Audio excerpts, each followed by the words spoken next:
was cutting quite a few corners. Like that strategy that I was talking about with Alex and I climbing simultaneously, called simul climbing, is very risky. It's highly, there's a lot of places where you really can't fall or you shouldn't fall.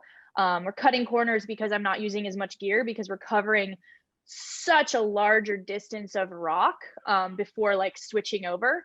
And so, so I was leading, placing gear, but you only have so much gear, and I had to spread it out over 1,500 feet instead of 150 feet. Wow. If that makes sense. So that's why that's why the long distances between protection. But the climbing for me and for Alex in those sections is relatively easy, and so I was very confident in our skills and our ability to not fall, and that's why I was comfortable cutting the corner.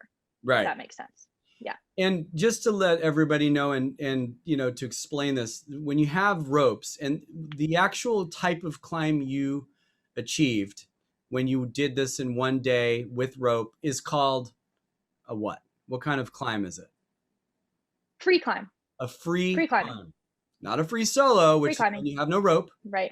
It's a free climb. Yeah. And it's not free because you didn't have to pay for it. It's free because of... You're not using aid. So there's another style. So the ropes aren't there to help you up. No, you're not using there to help you from falling, or when you fall. Keep you from dying.